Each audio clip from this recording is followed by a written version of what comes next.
Territoire d'info, Cyril Viguier. Bonjour, bienvenue dans cette matinale Territoire d'info avec Sud Radio et sur l'antenne bien sûr de Public Sénat, avec la participation de la presse quotidienne régionale. Aujourd'hui, mon invité, c'est Jean-Claude Mailly. Bonjour Jean-Claude Mailly, vous êtes secrétaire général de Force ouvrière. Manuel Valls a annoncé dimanche soir l'extension à 2016 du maintien de l'exonération des impôts locaux pour les retraités aux revenus modestes, initialement limité à 2015. Vous vous êtes évidemment, pour une fois, réjoui de cette mesure.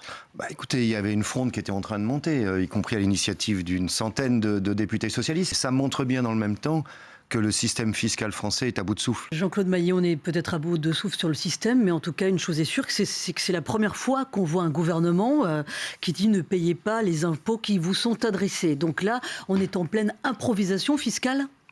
Oui, c'est une réaction à chaud. C'était pas prévu. En plus, comme c'était une disposition qui avait a été arrêtée par l'ancienne majorité, politiquement, ça doit les arranger aussi d'une certaine manière. Tout le monde a bien compris que la campagne présidentielle a démarré. Le code du travail, la ministre du Travail va livrer ses pistes à Manuel Valls mercredi prochain. Elle le dit aujourd'hui dans les Échos, on ne touche pas au dialogue social et même on le renforce. Et elle va plus loin, on ne touche pas aux 35 heures, au salaire, au contrat.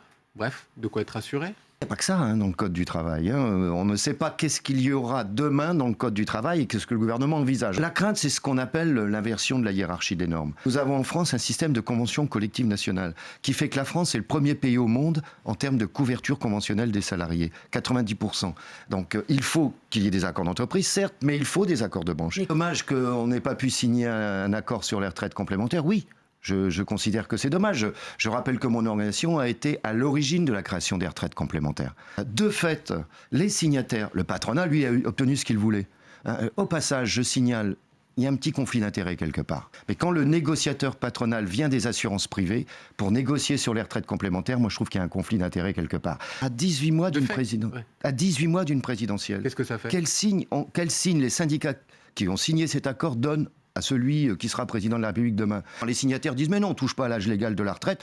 Pardonnez-moi, ils se moquent du monde. La réalité des choses, c'est qu'on repousse d'un an le départ en retraite. C'est pas pour la suppression du travail du dimanche. Vous savez qu'il y a plus de 20% des salariés qui travaillent déjà le dimanche. Non, ce que l'on refuse, c'est l'extension, la banalisation du travail du dimanche. Dernière disposition en la matière, c'est pas le ministre du Travail qui les a prises.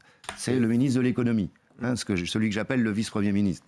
C'est lui qui intervient dans le domaine social. Vous savez, on a eu un échange avec le président de la République, qui m'a marqué à la conférence sociale. Moi, j'ai expliqué dans mon intervention que l'austérité, pour aller vite, a des conséquences sociales, économiques et démocratiques. Lui dit, oui, je suis inquiet où il y a des risques politiques et démocratiques. Et je lui dis, je suis d'accord avec vous, mais à partir de là, comment on conjure ces risques ?